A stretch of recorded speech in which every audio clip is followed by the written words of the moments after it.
To zero relax life. வணக்கம் ஜோதி ma'am. Okay, சில சமயம் நல்லா சாப்பிட்டாலுமே தெம்பு இல்லாத மாதிரி இருக்கு. அதுக்கு ஏதாவது முத்திரை இருந்தால் சொல்லுங்கள். ஓகே, இப்போ வந்து நீங்கள் சொல்கிறது சாப்பிட்டா கூட சில சமயம் தெம்பு இல்லாத மாதிரிக்கு ஒரு ஃபீல் பண்ணுறீங்க. அதுக்கு முதிரை இருக்குது. ஓகே, இப்போ முதிரை செய்கிறதுக்கு உண்டான பொசிஷன் வந்துடுங்க. நேராக நிமிர்ந்து அமர்ந்துக்கங்க. கண்களை மூடி ப்ரீத் வாட்ச் பண்ணுறாங்க.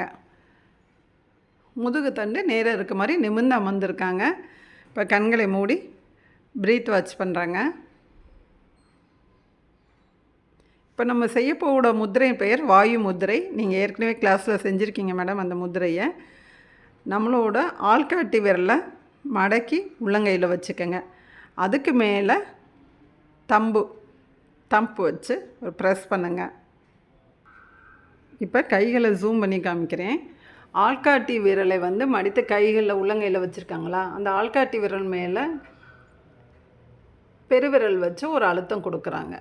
இப்போ மற்ற 3 விரல்களும் தரையை நோக்கி நீட்டி கொண்டு இருக்க வேண்டும். இப்போ அவங்க எண்ணத்தால் ப்ரீத் வாட்ச் பண்ணுறாங்க. மற்றொரு எண்ணத்தால் அவங்க கை விரல்களில் கொடுத்துருக்க அழுத்தத்தை வாட்ச் பண்ணுறாங்க. அதாவது சம்டைம்ஸ் வந்து நம்ம நிறைய சாப்பிட்ருப்போம், நல்லா சாப்பிட்ருப்போம் வயிற்றுக்கு.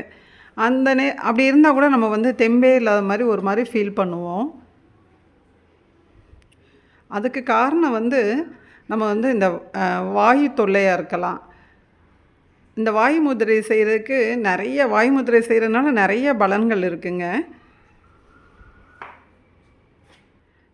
இப்போ நம்ம உடலில் வாயுவோட அளவு வந்து குறைபாடு இருந்துச்சுன்னா நமக்கு வந்து இந்த மாதிரி அந்த ப்ராப்ளம் உண்டாகும். அதாவது நம்ம சாப்பிட்டாலும் தெம்பு இல்லாத மாதிரி ஒரு ஃபீல் பண்ணுவோம். இந்த முதிரையை வாயு முதிரையை நம்ம நம்பிக்கையோடு செய்கிறப்ப நம்ம உடலில் இருக்க வாயுவின் அளவு வந்து சமப்படும். அப்போ அந்த ப்ராப்ளம் வராது. எப்போயுமே நல்லா ஆரோக்கியமாக அண்ட் ஆக்டிவாக இருக்கலாம். இப்போ ஜோதி மேம் வந்து அவங்க எண்ணத்தால் ப்ரீத் வாட்ச் பண்ணிக்கிறாங்க. நேராக நிமிர்ந்து அமர்ந்திருக்காங்க. முதிரையோட விதிமுறைப்படி அடுத்து கை விரல்களை கொடுத்துருக்க அழுத்தத்தை வாட்ச் பண்ணுறாங்க. முதிரைகளை வந்து சாப்பிட்றதுக்கு 1.5 மணி நேரத்துக்கு முன்னாடி செய்யணும்.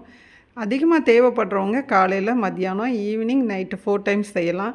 ஒவ்வொரு முதிரை செய்கிறப்பையும் அந்த முதிரையில் ஒரு 3 மினிட்ஸ் கிட்டக்க நம்ம அந்த முதிரையை வச்சு நம்ம செஞ்சிட்ருக்கணும். உங்களுக்கு டைம் இல்லைன்னு சொல்கிறவங்க காலையிலேயும் நைட்டு செஞ்சுக்கலாம்.